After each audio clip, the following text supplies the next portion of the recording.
The clock on the wall of Joaquim's small house always ticked the same monotonous rhythm, as if time no longer mattered to him. At 82, life had become a repetition of the same days, filled with small rituals of solitude. Breakfast was always at 6, followed by reading the old newspaper he bought every week, even though he rarely took an interest in the news. The yellowed pages matched the aged environment around him. Joaquim's house was a kind of reliquary, full of memories he was reluctant to leave behind. Framed on the walls, photographs from a past life watched him silently, as if waiting for him to finally reconcile with them. There was one in particular, in black and white, of a smiling young woman. Maria. The name still echoed in his mind like a forgotten melody, but never truly erased. Every day, Joaquim looked at that photograph and wondered what had become of Maria.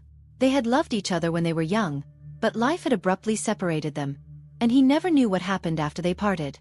He used to write her letters, but no replies came. The lack of news, over time, became part of his daily life.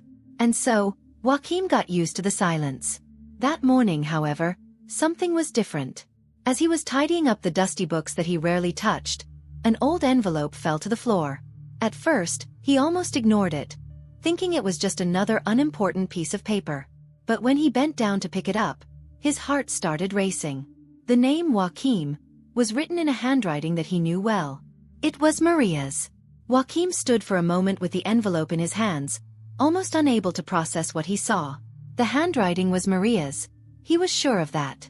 His heart, once so accustomed to the slow and resigned rhythm of old age, seemed to beat with the intensity of his youth. How had that letter been lost for so long? Why had he never seen it before? His trembling hands opened the envelope carefully, almost as if the paper were as fragile as the memories it held. Inside was a single sheet of paper, with the same delicate handwriting. The old smell of the paper brought back images of sunny afternoons and smiles exchanged under trees, a time when life seemed full of possibilities. He began to read, feeling each word like a distant echo that still reverberated within him. Dear Joaquim, I am writing to you because I have been carrying with me for a long time words that I never had the courage to say. The last few weeks have been difficult, and the distance between us is too painful. But I need you to know one thing. I have always loved you. I waited for a letter from you. I waited for you to come find me, but silence answered me instead. Still, I wait for you. With love, Maria.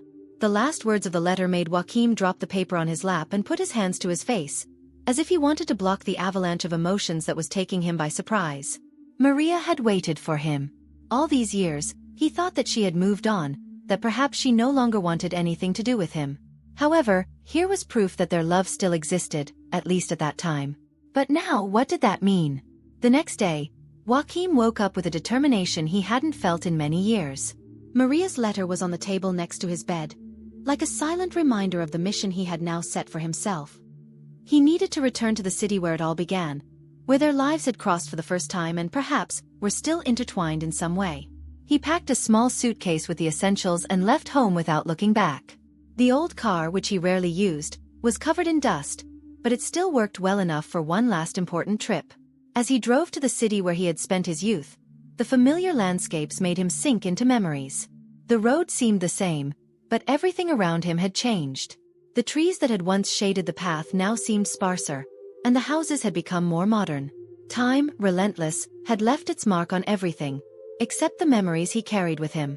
Upon arriving in the city, Joaquim went straight to a place he knew well, the cafe where he and Maria used to meet. The building was still there, but the facade had been renovated, and the people inside seemed as oblivious to the past as he felt. He sat at the same table as always, feeling the weight of the years gone by. After ordering a coffee, Joaquim began asking locals about Maria. Many of the faces he met were new, unfamiliar. Most of the older people who might remember her were no longer there. It was then that, while talking to one of the cafe's older employees, Joaquim learned that Maria had never been married and had lived alone for many years. The news made him feel a pang in his chest. She had actually been waiting for him. Following a lead, Joaquim went to a house at the end of the street where Maria supposedly lived. The facade was weathered by time, just like him.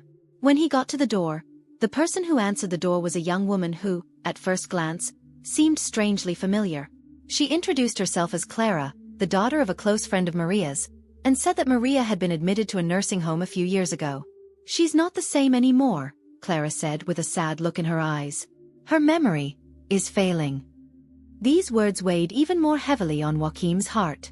He felt like he was racing against time, that every second lost was another wasted chance to hear from Maria the explanation he so desperately needed. Clara gave him the address of the nursing home. Joaquim knew that would be his next destination. With each step he took, he felt he was getting closer to a painful but necessary truth. Joaquim's car drove slowly down the road that led to the nursing home. The silence inside the vehicle reflected the growing anxiety in his chest. He held the steering wheel tightly, as if trying to prepare himself for what was to come. Clara's words echoed in his mind. She's not the same anymore. What did that mean? He was about to find out. When he arrived at the place, Joaquim stood for a moment, looking at the modest, quiet building. The garden in front was well kept, with flowers that swayed gently in the wind. There was something peaceful about it, but at the same time, it felt like time was running out. He took a deep breath and went inside. The receptionist greeted him with a polite smile. When Joaquim explained that he was there to see Maria, her smile faltered for a moment, as if she understood the weight of this visit. She's in room 12, she said, indicating the way. Each step toward that room seemed heavier than the last. The hallway, illuminated by a soft light, seemed to stretch on indefinitely. When he finally reached the door, he hesitated for a moment before knocking lightly. As he entered, his heart sank. There was Maria, sitting in an armchair near the window, her gaze lost on the horizon. Her hair, now white, was tied up in a simple bun, and her skin showed the marks of time. But for Joaquim, she was still the same woman who inhabited his memories. Her eyes, however, had a disturbing absence. They did not shine with the recognition he expected. There was Maria, sitting in an armchair near the window, her gaze lost in the horizon. Her hair, now white, was tied in a simple bun, and her skin showed the marks of time. But for Joaquim, she was still the same woman who inhabited his memories. Her eyes, however, had a disturbing absence. They did not shine with the recognition he expected. Maria! Joaquim's voice came out weak, almost a whisper. Maria turned her head in his direction, but there was no sign that she recognized him. She smiled, a vague and gentle smile, but one that did not carry the weight of the decades of history between them. Joaquim felt a wave of sadness spread through his body. The woman he loved was there, but at the same time, she was far away, inaccessible. He slowly approached, sitting down next to her. "It's me, Joaquim," he said, trying to contain the emotion that was building in his throat. "I received your letter. The letter you wrote to me." Maria looked at him, still without recognition. Joaquim felt that time had made its choice, but he had to keep going. There was something he still needed to do. Taking the envelope out of his pocket, Joaquim opened the letter and began to read it aloud. His voice trembling, but full of the feelings he had kept bottled up for so long. With each word, he felt more connected to those lost years, as if he was finally closing the cycle that had never been completed. "Dear Joaquim, I am writing to you because I have long carried with me words that I have never had the courage to say." As he read, he watched Maria's face, hoping, praying that some spark of memory would be ignited. But her gaze remained distant, although she maintained her gentle smile. When he reached the end, signed with "Love, Maria," Joaquim could barely contain his tears. He put the letter away, feeling emptier than ever, but at the same time more at peace than he had expected. It was then that, for a brief moment, Maria touched his hand.